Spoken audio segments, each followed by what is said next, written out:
Hello बच्चों, मैं गंगा पांडे। स्वागत है आपका मेरे यूट्यूब चैनल में। आज के वीडियो में मैं लेकर आई हूँ क्लास 12th पॉलिटिकल साइंस के प्रैक्टिस मॉडल पेपर। जैसा कि आपको पता है, इस बार कोरोना महामारी की वजह से बच्चों की पढ़ाई सही तरीके से नहीं हो पाई है। इसके लिए मैंने क्लास 12th पॉलिटिकल साइंस के प्रैक्टिस मॉडल पेपर बनाए हैं और इस आधार पर अगर आप प्रैक्टिस करते रहेंगे तो आप बहुत अच्छे मार्क्स ला सकते हैं। इससे पहले अगर आपने मेरी वीडियो देखनी है, आप डिस्क्रिप्शन में लिंक में जाकर देख सकते हैं। और हाँ, अगर मेरी वीडियो आपको अच्छी लगे तो प्लीज़ लाइक ज़रूर कीजिएगा। तो चलते हैं आज के वीडियो की तरफ। जो वीडियो मैंने बनाया है ये कोरोना महामारी के कारण जो 30% कोर्स कम किया है उसी के बेस पर बनाया है। इसमें पहला क्वेश्चन मैंने लिया है कि सीटो क्या है। जैसा कि आपको पता है कि जो शीत युद्ध था, कोल्ड वॉर था, उस दौरान अमेरिका और सोवियत संघ दोनों ने अपने अपने सैन्य संगठन को मजबूत करना शुरू किया था। उसी में सीटो भी क्या है, एक सैन्य संगठन है। जैसे नाटो है वैसे ही सीटो भी एक सैन्य संगठन है।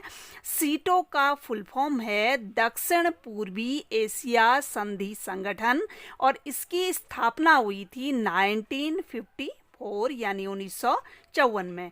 अब इसका मुख्य उद्देश्य क्या था? सीटो का मुख्य उद्देश्य था साम्यवादी प्रसार को रोकना। और 1977 में 1977 में यह संगठन क्या हो गया था? समाप्त हो गया था। अगला क्वेश्चन है, अटलांटिक चार्टर पर हस्ताक्षर कब हुए थे?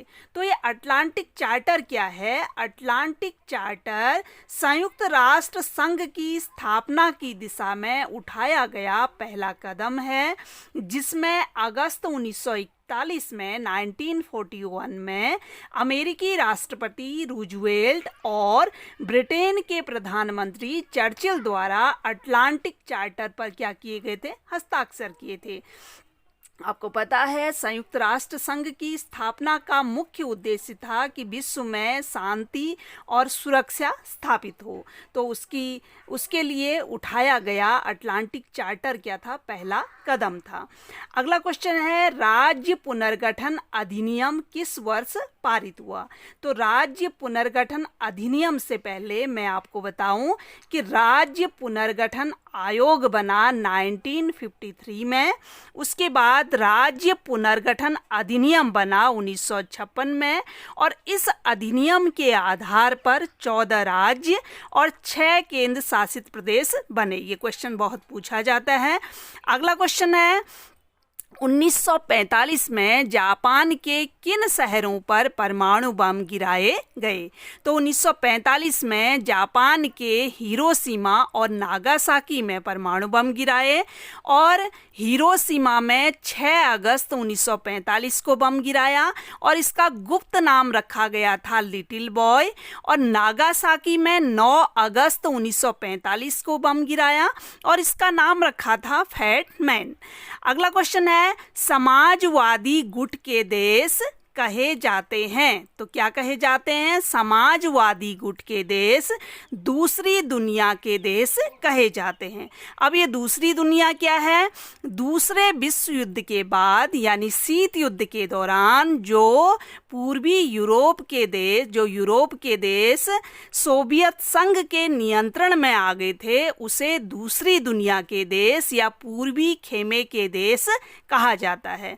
अगला क्वेश्चन है, सोवियत राजनीतिक प्रणाली की धुरी क्या थी? तो सोवियत राजनीतिक प्रणाली की धुरी कम्युनिस्ट पार्टी थी। सोवियत संघ में कम्युनिस्ट पार्टी ने बहुत सालों तक क्या किया था? शासन किया था। अगला क्वेश्चन है, बर्लिन की दीवार कब खड़ी की गई थी? जो शीत युद्ध का प्रतीक थी, बर्लिन की दीवार 1961 में खड़ी की गई थी। और बर्लिन की दीवार का पतन यानी कब टूटी थी बर्लिन की दीवार? 1989 में, 1989 में ये दीवार टूट गई थी। और इस दीवार के टूटने के बाद शीत युद्ध भी क्या हो गया था? खत्म हो गया था। अगला क्वेश्चन है, ये बहुत पूछा जाता है क्वेश्चन, निम्नलिखित को काल काल क्रमानुसार व्यवस्थित कीजिए। आपके सामने है अफगान संकट, बर्लिन दीवार का गिरना, सोवियत संघ का विघटन और रूसी क्रांति। इसको आपने सिस्टम से लगाना है, यानी कौन सी घटना सबसे पहले हुई, इस तरह से आपको लगाना है। तो इसमें रूस की क्रांति सबसे पहले घटित हुई, ये 1917 में हुई। उसके बाद अफगान संकट पैदा हुआ, ये कब हुआ, 1979 में हुआ।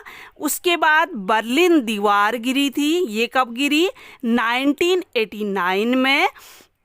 और लास्ट जो इसमें आता है सोवियत संघ का विघटन, ये कब हुआ था, 1991 में, 1991 में। अगला क्वेश्चन है, सोवियत राजनीतिक प्रणाली किस विचारधारा पर आधारित थी। तो सोवियत राजनीतिक प्रणाली समाजवाद की विचारधारा पर आधारित थी।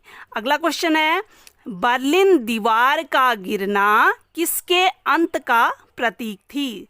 तो बर्लिन दीवार का गिरना शीत युद्ध के अंत का प्रतीक थी, यानी बर्लिन दीवार के गिरने के बाद शीत युद्ध भी क्या हो गया था, खत्म हो गया था। तो आज के वीडियो में बस इतना ही। आई होप मेरी वीडियो आपको अच्छी लगी होगी। अगली वीडियो में हम फिर मिलेंगे। Thank you.